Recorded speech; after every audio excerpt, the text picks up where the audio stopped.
नमस्कार, मैं हूँ नंदनगरी इलाके में और हमारे साथ हैं कुंवारी रिंकू जी, जो कि निगम पार्षद कांग्रेस पार्टी में रह चुकी हैं। अब मैडम जो हैं बीजेपी में आ गई हैं, यानी कि बीजेपी पार्टी इन्होंने ज्वाइन कर ली है। पहले तो मैडम आपका हम अपने प्लेटफॉर्म पर बहुत बहुत स्वागत करते हैं। बहुत बहुत धन्यवाद। मैम एक क्वेश्चन है हमारा पहले कि मैम आपने कांग्रेस को छोड़कर बीजेपी क्यों ज्वाइन कर ली? देखिए, ये प्रश्न मेरे से लाखों बार पूछा गया है। ऐसा कुछ सच रीज़न नहीं है। थोड़ी सी घुटन होने लगी थी और परिवार जो है वो छोटा होने लगा था। तो परिवार बड़ा हो तो ज़्यादा अच्छा लगता है। और मुझे जब बीजेपी ने अप्रोच किया, मैं गई नहीं हूँ, मुझे मांग कर लेकर गए हैं। वो बुला रहे हैं, बार बार बुला रहे थे, बार मतलब प्रस्ताव बीजेपी से ही आया? हाँ, बीजेपी से ही आया। बहुत बड़े बड़े लोगों की तरफ से आया। और मेरी जनता से फिर मेरी बात हुई। ऐसा नहीं ये अचानक हुआ। जितना मतलब काफ़ी दिन लगे निर्णय लेने में, क्योंकि मैं भी जानती हूँ कि कांग्रेस पार्टी ने मुझे बहुत कुछ दिया है, बहुत सम्मान दिया है, प्यार दिया है। मगर मैं अपनी नंदनगरी की जनता की सेवा करते रहना चाहती हूँ। इसके लिए मुझे एक स्ट्रॉन्ग प्लेटफॉर्म चाहिए था, इसलिए ये निर्णय लिया है। तो यानी कि आपको कांग्रेस में स्ट्रॉन्ग, जैसे कि आपने बताया, प्लेटफॉर्म मिलना था या मिलना चाहिए, तो वो कांग्रेस पार्टी में नहीं मिला? देखिए, कांग्रेस पार्टी ने मतलब हमेशा कांग्रेस मतलब लोगों के लिए रही है। मगर अभी जब से सत्ता परिवर्तन हुआ है, केजरीवाल जी दिल्ली की सरकार में आए हैं, तब से सब लोग फ्री, क्योंकि वो फ्री की राजनीति करते हैं और 100% झूठ बोलते हैं, 100% कॉन्फिडेंस के साथ। तो जो हमारी दिल्ली की भोली भाली जनता है, वो बेचारी उनके झांसे में आ जाती है। कुछ ऐसे मुद्दे भी हैं जिनके लिए मतलब जो स्ट्रांगली उठाने चाहिए थे। जैसे अभी चल रहा है कि शराब का मुद्दा।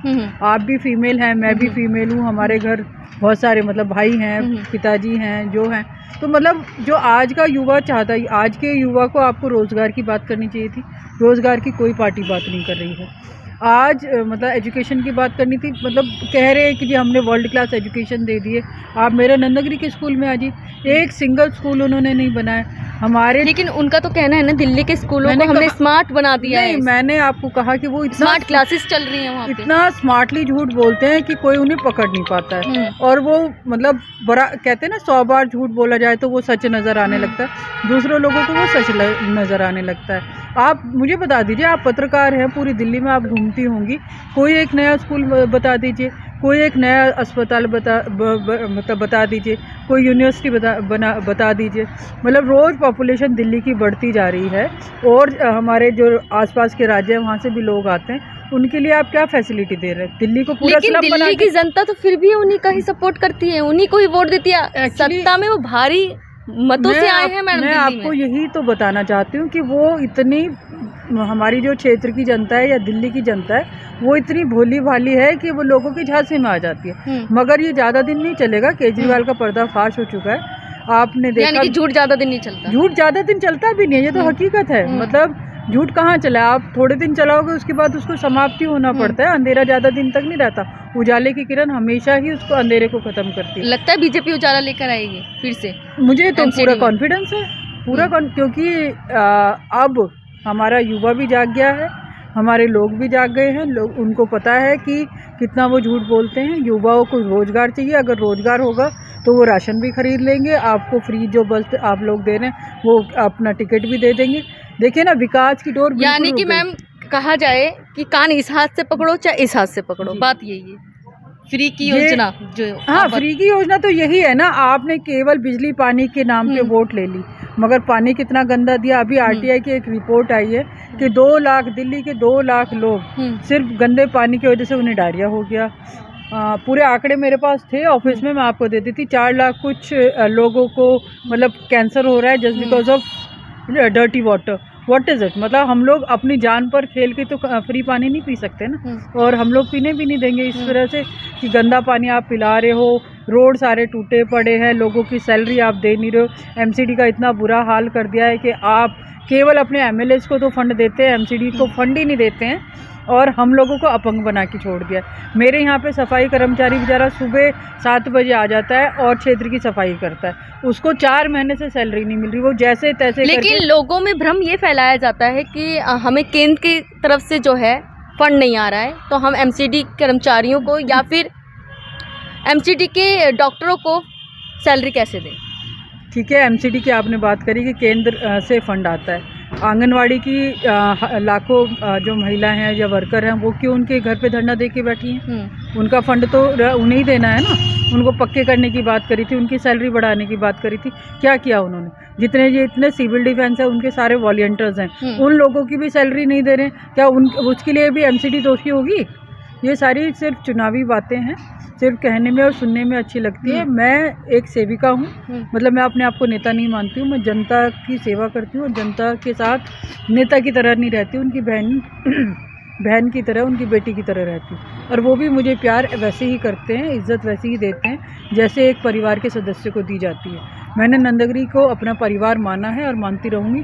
और चुनाव तक ही नहीं, मतलब 10 साल से ही नहीं, जब मेरे फादर यहाँ पर एमएलए बने थे या लड़े थे या रहने आए थे, मैंने अपना गांव छोड़ दिया। मैं मतलब यहाँ की बेटी हो गई। और गांव कहाँ मैम? गांव मेरा है यहाँ पर सबजना एंकले के पास हिमायूपुर गांव है। मेरी शिक्षा वगैरह सब वहीं से हुई, मगर पापा आए थे नंदगिरी तो मुझे यहाँ के लोगों ने इतना प्यार दिया, अच्छे लगे मुझे, इसलिए मतलब मैंने अपने आप को नंदगिरी का ही बना लिया। अच्छा मैम, अब आप बीजेपी ज्वाइन कर चुकी हैं, क्या लगे यहाँ पर?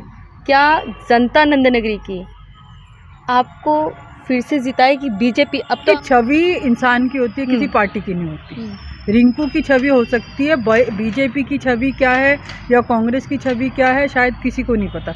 विचारधाराएं होती हैं हर पार्टी की, छवि नहीं होती। तो मैंने आपको कहा कि मैं जनता के साथ रहती हूँ, जनता जो भी मतलब मेरे वोट देगी, जनता जो मेरे सपोर्टर्स हैं, जो मेरे वेलविशर्स हैं, जो मेरी जनता है जो मुझे वोट करती है, उन्हीं का ही निर्णय है ये सब। मतलब मैंने अकेले निर्णय नहीं लिया है। केजरीवाल जी तो कहते हैं कि हम लोग निर्णय लेते हैं, सबसे पूछ के लेते हैं, मगर ऐसा कुछ नहीं है। मैंने अपने लोगों से पूछ के, जितने मेरे वेलविशर हैं, मेरे सपोर्टर्स हैं, उन सब से पूछ के ही मैंने निर्णय लिया है। तो मैम क्या लगता है कि आपकी एमसीडी में दोबारा बीजेपी आएगी? हाँ, डेफिनेटली आएगी। वो कारण भी है ना, मैंने अभी आपको कहा कि अब जागरूकता आ गया, सोशल मीडिया, टीवी सब कुछ बता रहा है। जैसे वो पंजाब में जाके जितना बोल रहे हैं कि जी हमने वो कर दिया है, लोगों को पैसे देने लगे हैं। 2014 से एक भी राशन कार्ड नहीं बना है, 4 साल से एक भी सिंगल पेंशन नहीं बनी है, विडो वाली, वो नॉट विडो वाली, वो 60 साल वाली वृद्धावस्था। तो मतलब लोग तो त्राही कर रहे हैं, आप केवल मन से झूठे झूठे वादे करते रहें। लेकिन मैम कहीं ना कहीं आज भी युवा जो है रोजगार के लिए भटक रहा है। यही तो मेरा मुद्दा है, रोजगार ही केवल मेरा मुद्दा है। और जो क्राइम रेट बढ़ रहा है रोजगार ना मिलने की वजह से, हमारे जो युवा हैं वो मतलब रोजगार की तलाश में रोज घूम रहे हैं, इधर से उधर धक्के खा रहे हैं, बेचारे परेशान हो रहे हैं। उनका मुद्दा लेकर ही हम लोग लड़ाई लड़ेंगे, क्योंकि मेरे यहाँ पर क्या पूरे हमारे देश में इस समय 70% युवा हैं और युवाओं की सुनी नहीं जा रही है। उनको मतलब गलत रास्ते पे, मतलब ये देखो किस राजधानी में, पूरे वर्ल्ड में कौन सी एक राजधानी आप मुझे बता दो कि जहाँ पर शराब एक के साथ एक फ्री मिल रही है। वो कह रहे हैं ना लॉकडाउन के समय पे स्टॉक बचा था, इसी वजह से दे रहे हैं। ये लॉकडाउन की वजह से अगर स्टॉक बचा है तो आपका राशन का भी बचा होगा। आप एक थैली के साथ दूसरी थैली दूध की दे दो, दूध का भी तो होगा, घी का भी होगा, दाल का भी होगा, चावल का भी होगा। आप शराब मतलब जनता से ही पैसा लूटेंगे क्या सारा का सारा? आप उसे नाले में डाल दो, इतने सारे नाले, अगर एक्सपायरी हो रही है तो नाले में डाल दो ना। लोगों की तबीयत क्यों ख़राब कर रहे हो पिला के? जो बच्चा एक बोतल मतलब जो भी इंसान एक बोतल खरीदता था वो आज 4 खरीद रहा है, क्योंकि उसे फ्री। जो घर बर्बाद हो रहे हैं वो अलग से। अरे सबसे ज़्यादा फीमेल्स को पता है जो घर बर्बाद होते हैं, जिनका भाई पीता है या जिनका पति पीता है, और रात को आके मतलब क्या ड्रामे होते हैं और बच्चे पढ़ नहीं पाते। तो ये तो हमारे देश को और पीछे करने वाली बात हुई ना। हम जितना देश, मैं फिर वापस से कोट करूँगी, जितना देश दोनों पार्टी या सारी पार्टीज मिलके देश को आगे करी थी, उतना देश पीछे जाता जा रहा है, सिर्फ इसी वजह से कि युवा परेशान है। तो लास्ट में क्या संदेश देना चाहेंगी नंदनगरी की जनता को, क्या अपील करना चाहेंगी? नंदनगरी की जनता को केवल मैं यही कहना चाहूँगी कि आपने मुझे इतना मान सम्मान हमेशा दिया है।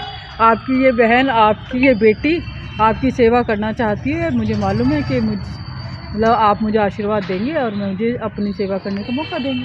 तो ये थी हमारे साथ कुंवारी रिंकू जी, जो कि कांग्रेस पार्टी से निगम पार्षद रह चुकी हैं। तो इनका यही कहना है कि राजनीति में युवाओं को आना ज़रूरी है और पढ़े लिखे युवाओं को आना और भी ज़रूरी है। तो इसी के साथ जय भारत, जय हिंद।